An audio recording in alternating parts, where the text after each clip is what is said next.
Chapter 35. The student committee at Le Rubicon really had their shit together, which is why Perdita was never bullied while she studied at the institute. One of the committee's primary functions was to nip such nastiness in the bud.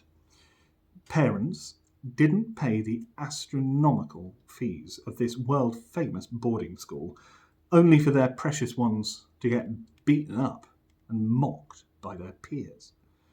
Such brutality was best left in the murky annals of the past, and Le Rubicon discovered long ago that students themselves were best placed to police each other.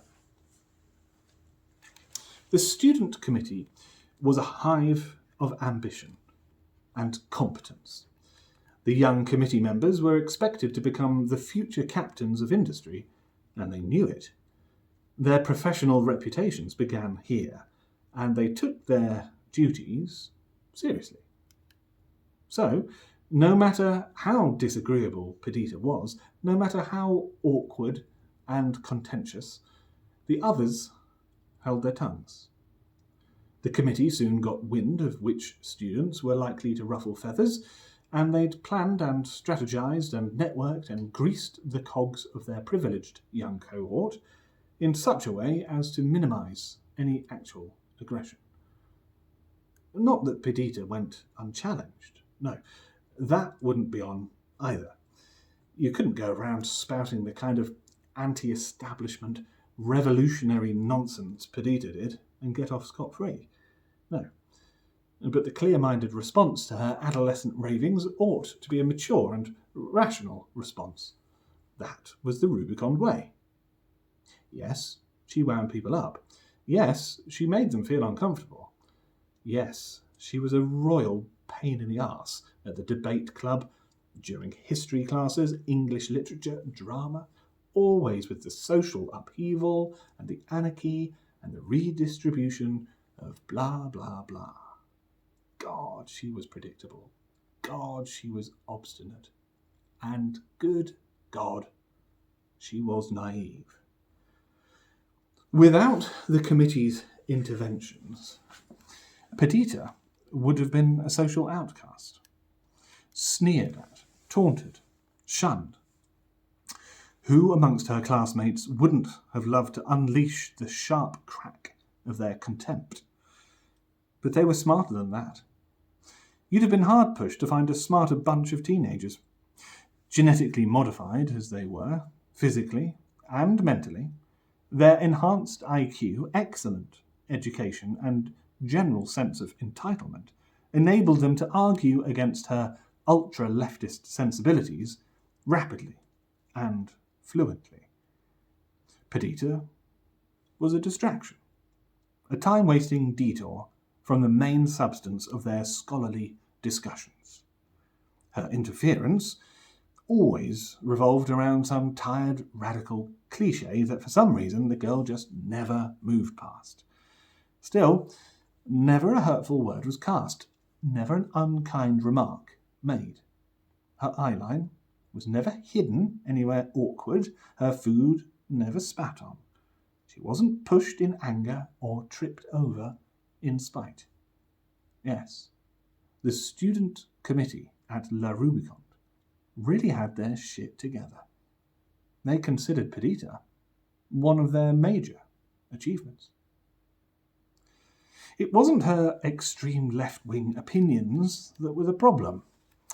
A well-rounded Rubicon wanted to leave the Institute with a thorough understanding of as many points of view as possible, and sometimes one had to immerse oneself in particular philosophies and ideologies to understand them. Many a scholar had a phase, a brief flirtation with the other, but there was something different about Perdita. It wasn't only her political opinions that grated on people's nerves, it was her. Rubicons were a confident, self-assured bunch. It came with the territory. But Perdita took it to another level. She was so aloof. From the day she arrived at the medieval campus, high in the Alps, amongst the last of the snow, she hardly spoke a word. Yet the girl had a palpable presence in the room. New boarders were often shy and withdrawn, but not her, not in the least. Perdita met your eye with silent certitude. Shoulders back, head held high. Not that she was embarrassed or afraid to speak, she just didn't see the point. Perdita was not one, you might say, given to small talk. Only engaging in conversations she deemed worthy, and, judging by her usual response to people's efforts, a slight inclination of the head, those single-syllable replies, there weren't many who deserved the trouble. As headstrong as they were, most Rubicon kids learnt the advantages of compromise and cooperation. Not so Perdita. She never gave an inch, never sought an ally. The Institute hosted an enormous range of extracurricular activities for its wealthy pupils. From horse riding to skiing, theatre to ceramics, there was the orchestra, the fencing team, rock climbing. Everyone was doing something all the time. And the bright young things soon learnt to engage in each other's interests in mutually beneficial ways, greasing the social wheels which they knew their success relied upon. "Hey, Wigbird, ready for the match on Saturday?" "Should be. Robinson's fielding a solid team. Opponents are a slippery lot, have to be on our game." "Well, jolly good luck. Judging by last Saturday, you'll walk it. You know we've got a preview of the show on Sunday evening?" "Oh? Yeah, just a small crowd. Get a flavour for how it plays out live. See if we ought to make any changes. Fancy coming along to celebrate your win?" "Absolutely. Wouldn't miss it for the world. Who are you playing again?" "The Bishop of Lincoln. How about you, Perdita? Busy Sunday?" Silence. "Perdita? Hi, hello. Fancy a few hours at the theatre? Not many tickets left." "No." "Not a fan, Stone cold silence. "Well, I suppose Shakespeare can be a bit of a bore. Royalist propaganda." "Sorry?" "Bishop of Lincoln, you said." "Yes." "Henry VIII. That's right." "Royalist propaganda." "Yes. Well, never mind then." You were either with her or against her. And Perdita figured out early on that the rest of the school, as polite as they were, was against her. There had been one occasion during her second year when another student seemed drawn to her cause. Marlin Schleichheimer, a spaced-out aesthete who no doubt had a phenomenal future in gallery acquisitions or something. She caught up with Perdita one day after a European history class. "Hi, yeah, sorry, but who were you talking about in there? Carl, somebody, wasn't it?" Over lunch, Marlin listened to Perdita expound the virtues of post-national anarcho-compilationism. Perdita wondered if she might persuade her to create some art, something striking and impassioned. She'd been working on a meme that needed sprucing up. "An arresting statement, isn't it?" Perdita quizzed her. "Could you do anything with it?" She poured another soda in Marlin's glass. "I've seen your work. Piece of cake for a girl like you." Marlin frowned and pulled her chair a little closer to the table. "Yeah, it's begging for some kind of graphic. Arresting, yeah, definitely. Problem is, I don't quite understand it. Sorry." "That's okay." Perdita didn't betray an ounce of impatience. "Some attribute it to Marx, some Lenin. It doesn't matter. What's important is the irony. Yeah, I see. Run the quote past me again. Perdita cleared her throat and a glint came to her eye. The last capitalist we hang shall be the one who sold us the rope. Marlin nodded slowly. The last capitalist we hang, Perdita nodded along, shall be the one who sold us the rope. Marlin squinted in confusion.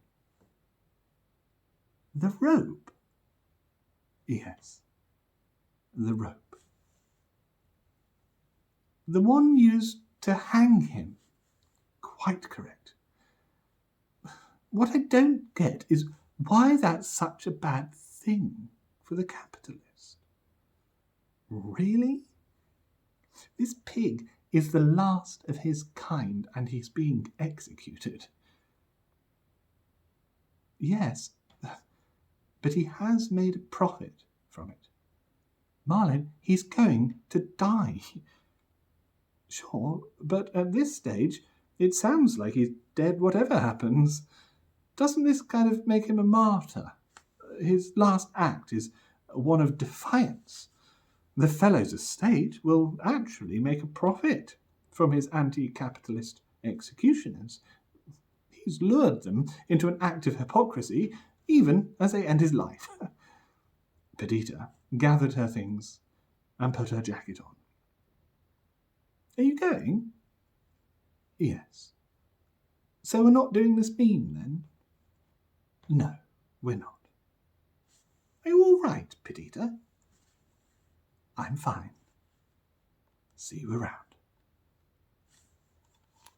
It wasn't that they didn't understand, Perdita reflected. They simply couldn't. Marlin had never been to Rook's Market, never held hands with Yosa Bendix, or played on the floor of her family's shop, nor had Figgy or Innsbruck or Fenston or Wigbert. Useless as they all were to her, Perdita could hardly blame them. Sheltered poodles, destined for the glue factory. A waste of time. It wasn't their fault they were like this. Unlike Perdita, who actually had something to answer for, poor Yosa. She never had a chance. Stupid child and her hateful temper tantrums. Should have known better. If she hadn't been such a spoiled little brat, she'd have understood the repercussions of her actions. She'd have understood what she'd condemned that precious woman to.